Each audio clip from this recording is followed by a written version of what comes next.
Peter Thomas Roth is a name that is being talked about a lot at the moment. Not long ago, it was because their products were constantly going viral on social media, or because the brand was constantly winning awards in big beauty magazines in like the best of category, or because one of their celebrity customers was telling the whole internet that Peter Thomas Roth was their secret to perfect skin. But Peter Thomas Roth had another secret nobody knew about, and now the name is being talked about for a very different reason. Today, I want to discuss the history behind one of the most popular independent beauty brands around, who created it, how they built it into what it is today, and how they threw it all away.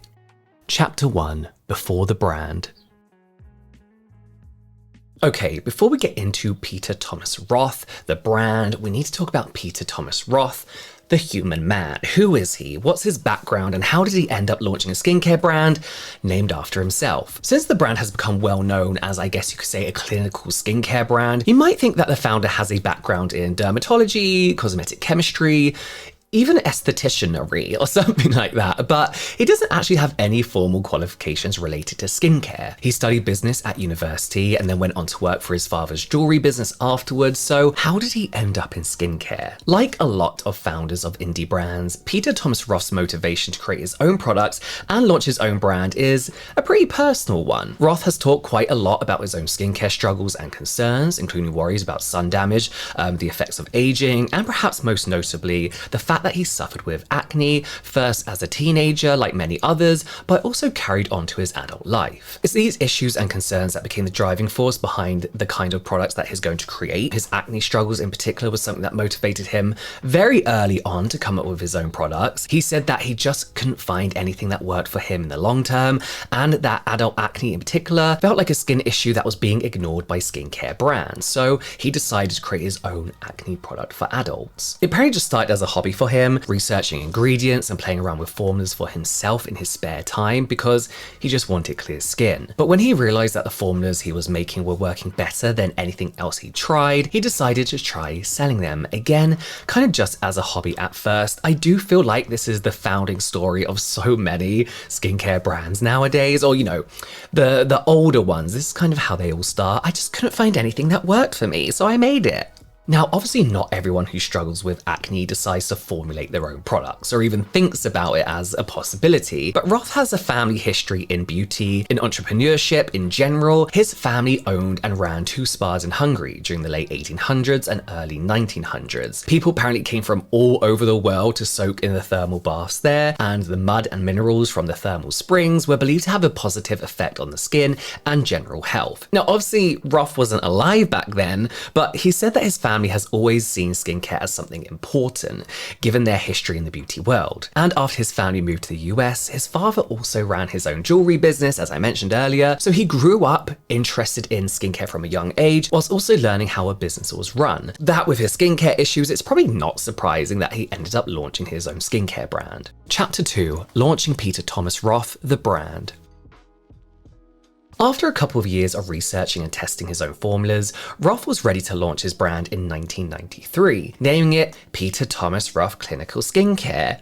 Shit name, but it seems to have worked, though naming a brand after yourself does come with potential issues, especially if the founder then does something that ruins his reputation later on.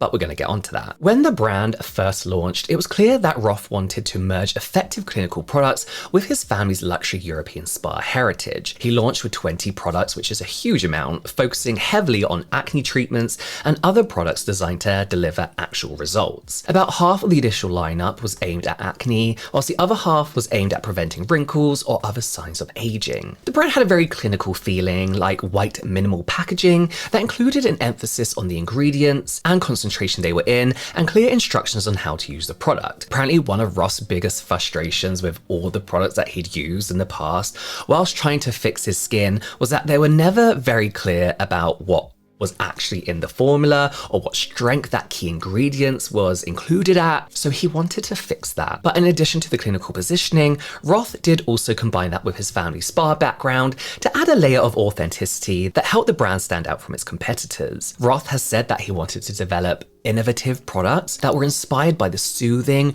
reparative, and anti-aging properties of the thermal spring waters found at his family's spa resorts. So the products he released included modern, effective actives in the highest percentages possible, as well as more traditional ingredients linked to the Hungarian spas, like minerals from the thermal water and mud from the springs. Roth really wanted to position the brand as one that was results-driven, that was more worried about efficacy than about pretty packaging or smelling nice, and that resonated with a lot of people at the time. Customers who were struggling with acne or wanted to fight the signs of aging, they weren't interested in fancy jars, they just wanted something that actually worked. One of the brand's early standout products was its sulfur-based acne treatment. Sulfur had been used in traditional spa treatments for a long time, but combining it with more modern clinical ingredients made the formula feel both authentic and innovative at the same time, and most importantly, it seemed to work. It was a similar story with most of the original product lineup, and some of those products, like the brand's cucumber gel mask, the HA/BHA acne clearing gel, are still on sale and remain popular with fans of the brand to this day.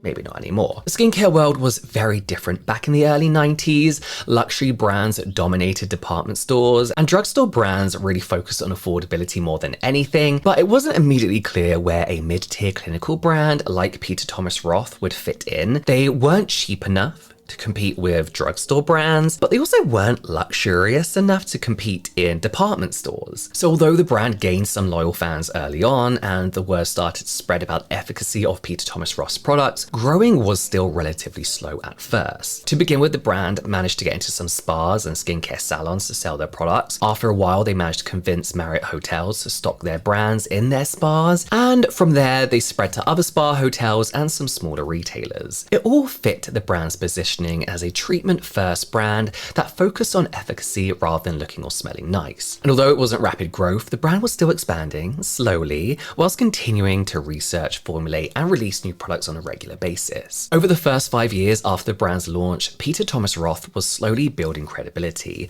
a loyal customer base, and a wide range of products. It wasn't anything flashy. Like some of the rises we've seen from other popular skincare brands, it was steady, very steady growth, and it was positioning the brand so that when the skincare industry changed from its reliance on high-end department stores and affordable drugstore brands, Peter Thomas Roth was perfectly placed to take advantage of that change. Chapter 3: Going Mainstream. The brand's big break came in 1998 when Sephora entered the US market for the first time. Peter Thomas Roth was one of the first brands to be stocked in Sephora's US stores, and although it didn't completely change the brand's trajectory overnight, as it would take a few years for Sephora to expand its number of stores in the US, it was the start of Peter Thomas Roth's entry into the mainstream. When the brand's products landed in Sephora, they were suddenly placed obviously in front of a much wider audience, and luckily for Peter Thomas Roth, by that point they'd already built a clear brand identity. On Sephora's shelves, it made it very easy for consumers to compare brands side by side, and although their packaging wasn't flashy or nice in any way whatsoever, it still stood out in that environment. As I said, the packaging wasn't nice, but it was different from most of the other skincare brands stocked in Sephora. It clearly stated what the products were, as well as what those key ingredients were, and the percentages. I think the only other brands who have really made this a part of their main branding before The Ordinary made it popular, maybe Paula's Choice. Other than that, there weren't really other brands doing it back then. And you know, it didn't make them the most popular brand around, but it did gain them a lot of new fans who were looking for that exact type of thing that Peter Thomas Roth was offering. After the Sephora deal, Peter Thomas Roth made around $15 million in sales in 1998, a figure which doubled the year after. And as Sephora expanded throughout the US, so did Peter Thomas Roth. By 2005, Sephora had over 100 locations in the US, as well as their online retail store, and Peter Thomas Roth's products could be found in every single one of them. The brand had needed something to change the way skincare was sold, and Sephora did it for them. In the space of a few years, Peter Thomas Roth had gone from a niche, kind of like spa line, to a staple in prestige skincare. The brand didn't just sit around and enjoy their new level of success though. Instead, they used this momentum to firmly establish themselves as a leader in skincare with some of the most innovative and talked about products around at the time. Peter Thomas Roth had been releasing new products at a steady rate for over a decade now, but Roth wasn't happy working with the contract manufacturers they'd been using up until this point. He didn't like that they only let him make adjustments to formulas 2 or 3 times before moving on, but he wanted to tweak them time and time again to make them more perfect before releasing the products. And he also said that he was finding his products kind of like bumped down in the priority list because a bigger name brand had come along wanting something done quickly. So suddenly he'd have to wait another 6 months to release a product that was ready to go. So it was around this time that the brand decided to establish their own in-house lab and manufacturing facilities, bringing in their own chemists and experts so they wouldn't have to rely on contract manufacturers anymore, meaning they could make as many changes to formulas as they wanted and could get new products out much quicker. And the move paid off for the brand as they launched several iconic products in the years following. One of the most notable was the pumpkin enzyme mask, which quickly became one of the brand's hero products. It was a triple action exfoliating mask using pumpkin enzymes, AHAs and BHAs to remove dead skin, leaving it smoother and brighter. You know how chemical exfoliants work. But for many customers, this was their first wow product from the brand. Chemical exfoliants weren't massively popular at this time, and this was the first product that really stood out to them as something special. Another cult favorite was the potent C Power Serum. It was an antioxidant serum with high strength THD ascorbic ferulic acid and vitamin E for brightening and antioxidant protection. It's become a standout brightening serum for the brand and is often included in best of lists by beauty editors, which to be honest, I never quite trust nowadays. Another one of the most popular product lines from the brand during this time was their 24 karat gold mask and eye patches. The gold under eye patches in particular became super popular. Not only were they effective, but they were also very photogenic, which made them perfect for the social media era that was just beginning. There was a period on social media where everyone seemed to be posting photos of these, and the virality seems to keep coming back in cycles since then. Social media wasn't the only marketing channel that Peter Thomas Roth was finding success with, though. In this era, for years, the brand had relied primarily on word of mouth and their growing retail presence. But in January of 2014, Peter Thomas Roth launched its first ever celebrity partnership, naming Gossip Girl actress Kelly Rutherford as the brand's global spokesmodel. Rutherford. Why am I struggling with that? Speaking about this decision, Roth said Kelly is a perfect fit because she's like so many Peter Thomas Roth customers, an active, creative professional and mother of two with great style and an eye for perfection. The move was a success for the brand, helping to further establish it in the minds of more mainstream consumers, rather than just skincare enthusiasts or people suffering with acne. Chapter 4: Continued Success and Virality.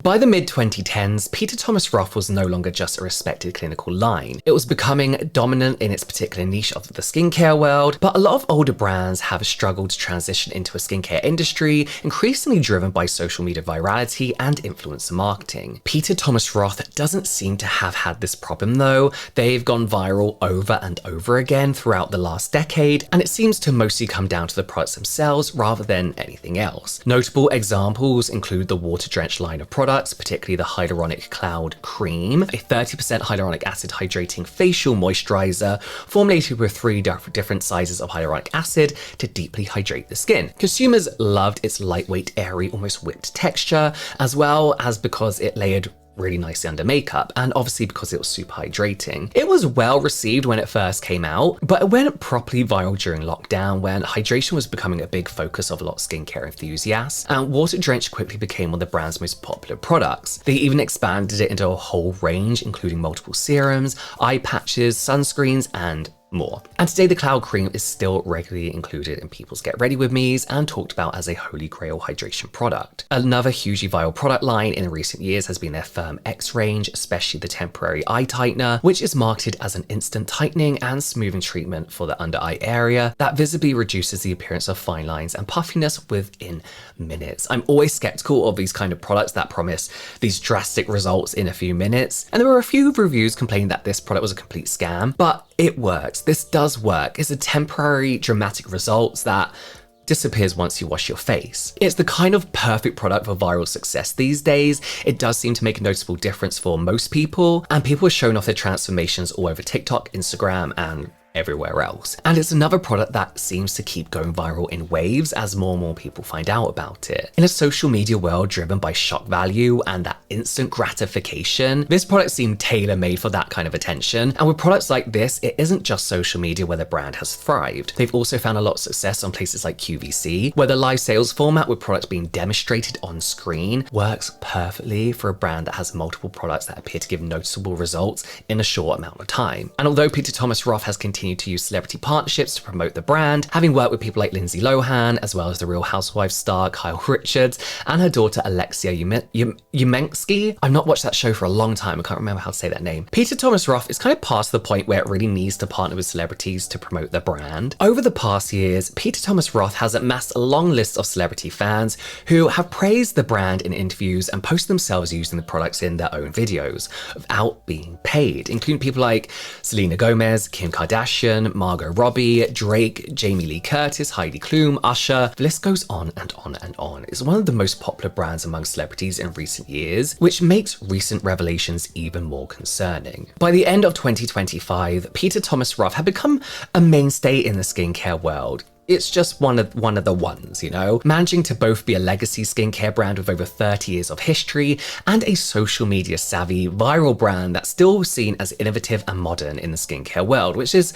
a hard thing to do that most brands cannot do. They can still be found in over 30 countries in Sephora, Ulta Beauty, Macy's, Nordstrom, and on QVC, and in a whole range of smaller retailers, salons, and spas. They are everywhere. As well as obviously their large presence on social media, promoting the brand from micro-influencers all the way to A-list celebrities. Peter Thomas Roth now claims to be the #1 independent prestige brand in the US. The brand doesn't seem to publicly announce their revenue figures very often, but reports show that they made over 10 million in online sales in 2024. That's just through their own website, and industry sources estimate the brand's annual global revenue to be in the hundreds of millions. With its high level of visibility and success also comes a much higher level of scrutiny though. They seem to have avoided any real controversies in their early years, but since their popularity increased in the early 2010s, we've seen the brand involved in more than a few controversies. Chapter 5. Controversies start to pile up. The first controversy came in 2013 when the Tennessee Attorney General's office filed a lawsuit against the brand after allegations that several of their products contained non-FDA approved ingredients. The accusations claimed that Peter Thomas Roth had included a derivative of prostaglandin analogs in their eyeshadow products, Lashes to Die For, Brows to Die For, and Lashes to Die For Platinum. Really unfortunate names for products mixed up in a lawsuit. Prostaglandins are actually legal in the US and are commonly used in cosmetic eye care products, although in rare cases they can cause issues like eye irritation, redness, stinging, and permanent eye color changes. So Peter Thomas Roth would apparently had to have obtained approval from the FDA and disclose the ingredient to consumers if they want to include it in their products. Following an investigation by the Attorney General's office, Peter Thomas Roth was accused of having illegally manufactured, marketed, and sold the eyelash products that contain analogs or derivatives of the drug prostaglandin without FDA approval. The lawsuit didn't go very far though. Peter Thomas Roth denied any wrongdoing, but quickly settled it by agreeing to stop selling those products in the state of Tennessee. The state's Attorney General's office was apparently happy to accept the settlement, along with a token payment of $1,500 to cover attorney's fees and investigation costs. That's likely because nobody had actually reported being harmed by the products at this point, so as long as Peter Thomas Roth stopped selling the products, kind of wasn't a big deal. A few years later, in August of 2017, they faced another lawsuit, this time a class action lawsuit, accused the brand of misleading packaging practices. The lawsuit claimed that Peter Thomas Roth was intentionally packaging its products, specifically the stem cell repair precious cream, in opaque packages that contain a false bottom and a false top in an attempt to trick customers into thinking they were getting more product than they actually were. This was at a time when a lot of other brands were facing similar lawsuits, with consumers becoming increasingly annoyed by the brand's questionable packaging choices, and especially slack fill. If you want to know more about slack fill and why so many brands do this sort of thing,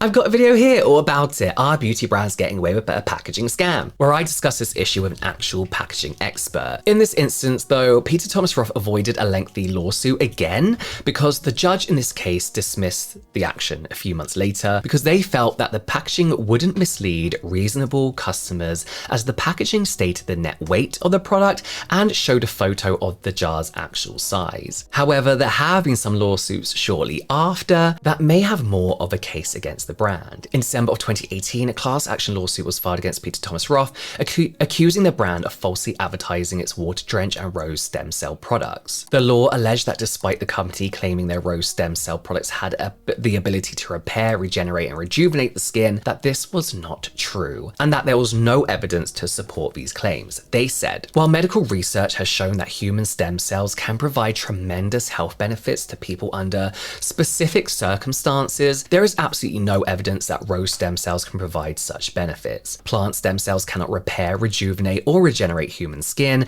as defendants claim, nor can they stimulate cellular turnover, as defendants claim in their marketing video. Accordingly, defendants' representations are false and deceptive. They added that even if the stem cells were capable of these things and were present in the products, they would be dead by the time customers applied them to their skin, pointing out that plant stem cells are fragile and cannot survive the manufacturing, shipping, and storage to which the products are subjected. With regards to the water drench product, the lawsuit alleges that PTR's claim that they provide moisture to user skin by drawing in and retaining large quantities of water from the atmosphere is false, as is the claim that the hyaluronic acid present in the products is able to absorb nearly 1,000 times its weight in water. They point out that the hyaluronic acid present in the products is already saturated with water and is incapable of absorbing anywhere near the amount claimed, and it's true, adding that even if the hyaluronic acid were able to absorb water, it would draw water from the skin. Not true, not from the atmosphere, therefore having the opposite effect the brand advertises. The plaintiffs accuse Peter Thomas Roth of pseudoscience in an attempt to trick customers into paying higher prices for products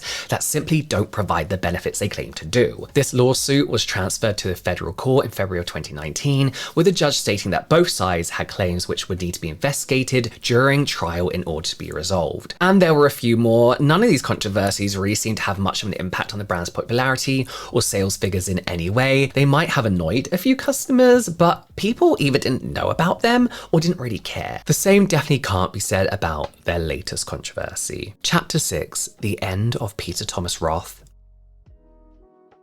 Okay, this is probably the part that you've been waiting for. In February of 2026, came out that Peter Thomas Roth, the man, not the brand, was named in the Epstein files. You've probably heard about this if you follow skincare news online anywhere. It's everywhere at the moment, as it should be. But just in case you don't know what's going on, let's talk about what's actually happened. The Justice Department published millions of new documents related to the Jeffrey Epstein case at the end of January. And about a week later, people uncovered emails showing that Peter Thomas Roth had been talking to Jeffrey Epstein and Ghislaine Maxwell through emails going as far back as 2004 and as recently as 2018. News reports have been careful to specify that nothing in the file suggests that Roth was involved in any criminal activity, but personally, in my opinion, for legal reasons, I've got to say that there's a lot of very questionable stuff in there. One of the emails suggests that Peter Thomas Roth visited Jeffrey Epstein's home in September of 2017 to explain to all the girls about skin creams, cleansers, and such,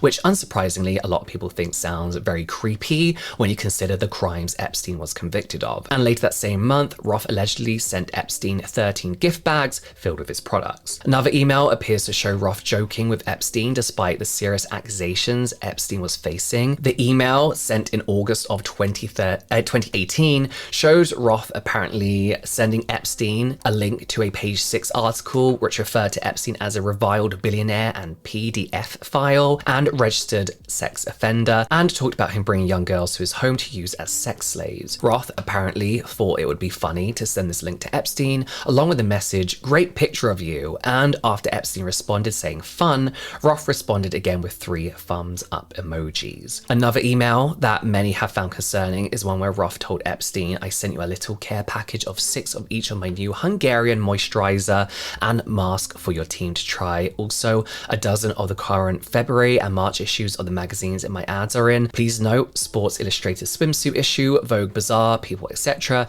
My favorites, just to put a smile on your face. I'm having fun." To which Epstein responded, "Thanks. Great fun. Who is the new victim?" And Roth then replies, "I have none." Another email that I'm just reading off my phone here from Peter Thomas Roth in relation to his conviction to Ghislaine Maxwell. I don't know if I'm pronouncing her name right, I don't fucking care. "Ghislaine, please tell Jeffrey how very sorry Noreen and I are for him and how terrible we feel for him. We totally feel he was set up to be made an example of, how very sad for him and for all of us. Please also let him know we know he did nothing wrong and will always love him and be our friend forever. If if he needs anything from us or he needs us to do anything for him, please get in touch with us and we will always be there for him. Anything, promise. XXOO Peter. I'm not saying any of this means Peter Thomas Roth was involved in anything illegal, but talking about victims of Jeffrey Epstein is not a good look, especially for the founder and CEO of a major skincare brand. People have been rightly outraged by the revelation of Roth's friendship with Jeffrey Epstein, with many calling for an immediate boycott of all Peter Thomas Roth products, as well as some calling for a boycott of retailers like Sephora and Ulta Beauty if they continue to sell the brand's products. Roth has posted a statement in response to the backlash, trying to excuse his involvement with the convicted felon by saying, "Jeffrey Epstein was my physics teacher when I was 17. In the 12th grade at the Dalton School, we stayed in touch casually in the nearly 5 decades that followed. I visited Epstein's Manhattan residence once to show him some skincare products that I shipped to him at his request and left after a brief meeting in his dining room. I was never present with him for any activity that was inappropriate, never attended his parties, never flew on his plane, and never traveled to his island. When allegations surrounding Epstein's behavior first surfaced, I was in disbelief that he could commit such heinous crimes. I was gravely mistaken. I'm horrified by the crimes he committed and the lasting impact that they have on his victims, and I deeply regret maintaining any association with him after leaving the Dalton School." In my opinion, bullshit. Obviously, this wasn't a satisfactory excuse for a lot of people, and rightfully so. The emails he sent kind of suggest otherwise. First of all, there is the fact that he kept in touch with, was friendly with, and apparently even visited Jeffrey Epstein in prison, allegedly, for more than a decade after Epstein had been accused of those horrendous crimes. He was charged with sexual abuse of minors all the way back in 2006 and eventually pleaded guilty to soliciting and procuring a minor for prostitution in 2008. He served 13 months of an 18-month prison sentence as a result. That made him a convicted sex offender. Roth can say he was in disbelief that he could commit such heinous crimes all he wants, but how long did that disbelief last? 12 years? I don't think that's disbelief anymore. That was plenty of time for him to come to terms with the reality of what had happened, seeing the evidence. Instead, Roth stayed friends with him for over a fucking decade, including after Virginia Giuffre had publicly accused Epstein and Ghislaine Maxwell in 2014 of running a sex trafficking ring. There's also the fact that he's trying to downplay the level of his friendship with Epstein, which seems from the released DOJ emails to be much closer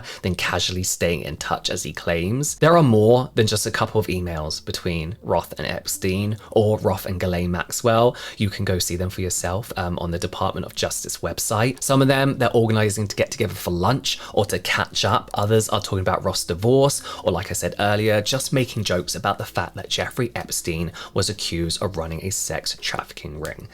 Fucking hilarious. It doesn't seem to people like a casual acquaintance, but someone Roth was actively friends with, going out of his way to keep in touch with him even. To be honest, I don't think Peter Thomas Roth is sorry he was friends with Epstein. I think that he's just sorry that he got caught up in all of this and got exposed for being friends with Epstein well after it was exposed what a monster he was and is. Well, no, his dad was. These revelations came as a shock to a lot of people. For decades, Roth had been building his reputation as the well-respected founder and CEO of a brand that was seen as innovative and effective by many skincare fans. But for decades, he was also building a friendship that would destroy his reputation in just a few days. I'm not sure how Roth or the brand comes back from this. I don't fucking care how they come back from this. I hope they fucking don't. I was already sick to death of seeing their cheap fucking packaging and ugly looking products. Sure, he can step down as CEO, but is anyone really going to think that that's enough?